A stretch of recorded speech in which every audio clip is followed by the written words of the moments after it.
suction machine on. It's gonna be working. Your canister, you will hear a noise. Obviously, it's gonna kind of like bubble type thing. Turn on your oxygen. Probably this patient is gonna be on oxygen to begin with. Usually ideally 2 to 3 liters. None of my pumps work. If it would go up. So these are the liters there, and this is what you use to adjust the oxygen. So we're gonna don our sterile gloves. Do you guys know how to put on sterile gloves? So I do not need to demonstrate that. Biggest thing right now is hand hygiene. Everywhere, obviously you know what's going on. Is you have to perform hand hygiene and then don your sterile gloves. Before I put my sterile gloves on, another thing is, if you're dealing with a sterile procedure, always have more pairs of sterile gloves that you need. It's easier to change your glove than changing the whole setup, okay? So before that, I'm gonna pour my solution. And one thing I want to point out about this cup, let's see how it's done. A little bit. That's how it has to go through that rubber stopper. And then now you can go on and put your sterile gloves. How do you tell that you've broken a sterile field with your sterile gloves on? Also, we're going to want you to tap them. So if I put my sterile gloves on and I do this, broken, right? Anything below your waist is non-sterile. Anything above your wrist is non-sterile. You guys know that? Good. So this should be in a kit which is sterile. So this should be sterile. So take your cannula out. That's what it's gonna look like. I wish I had a kit that was not open. This is what it's gonna look like. Ideally, wrap it around your hand so you're not kind of throwing it around everywhere. And now you're ready to connect your suction catheter to the suction machine. You realize I've touched this. This is non-sterile. You purposely break your sterile field because you'll have to. So this hand is sterile, this is non-sterile. That connects right there. This hand is still sterile, so make sure that you don't touch these two hands together, okay? Before you suction your patient, you have to make sure that your catheter is working, and that this is how you taste it. Test. What would we be tasting? Testing it. This is on. This is what gauges your suction.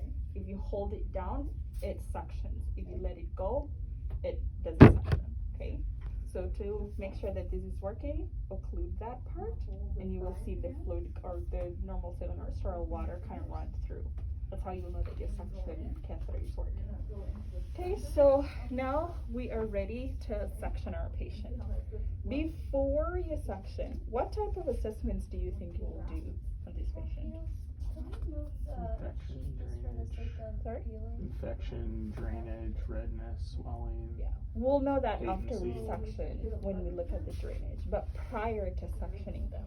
Touch lung sounds. Yes. Biggest thing is you have to listen to their lung sound. Key is you want to see if the suction was effective. So if they have crackles or some wheezing right now, you want that to, you don't want them to have that after they've been suctioned. Something else that you have to connect this patient on is what? Pulse ox. You have to keep an eye on their oxygen saturation.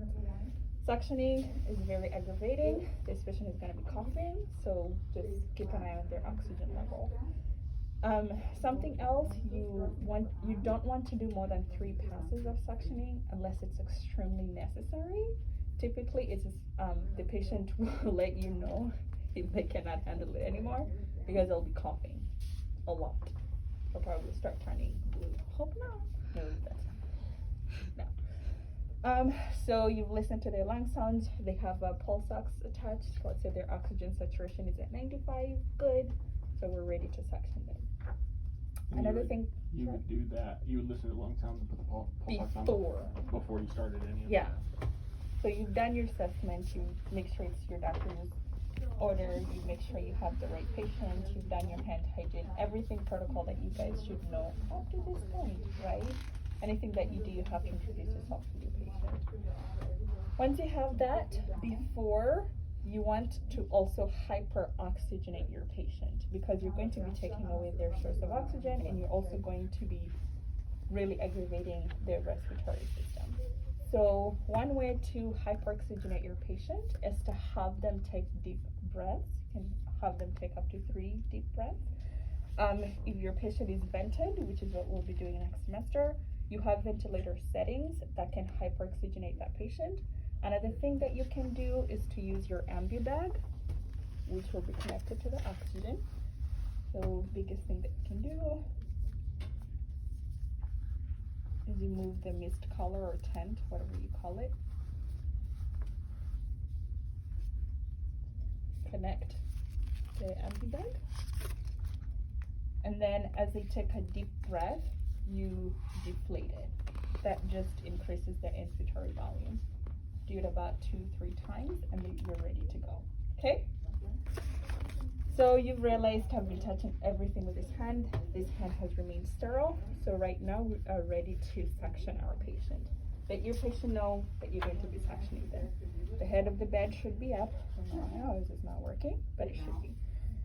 You only suction your patient for the length of the trach. You do not want to destroy their airway. So as you're advancing the catheter, you do not occlude this. You only occlude this as you're taking out the catheter, okay? So we're going to put it all the way in. You'll meet a little bit of resistance. You're ready to suction. Intermittently as you swirl these out, okay? Okay. Clear the secretion using this solution right here, normal saline or sterile water. Let it run through. You'll see everything go into the canister. Do it one more pass. Make sure you're looking at their oxygen. If they're coughing too much, stop. You need resistance. You start suctioning. Swirl it around, making sure that you're covering all the surface area of the cannula. Out. One more time. If they can handle one more time, that's good. Before you do any task, make sure that you're giving your patient some time to rest. If you've done it only once and they're coughing really hard, they just seem to not tolerate it, that's fine. Give them a break, hyperoxygenate them again, and do another pass, okay? So once we have suctioned them, go ahead and put the mist collar back in place. You're ready to throw away your catheter. This is going to be really, really messy. Our patient is very clean. Promise you that's not what's going to be looking like. So please just again swirl this around your hand so you're not throwing away all that secretion everywhere. Disconnect this. It's okay to break sterile field at this point. You're pretty much done suctioning your patient.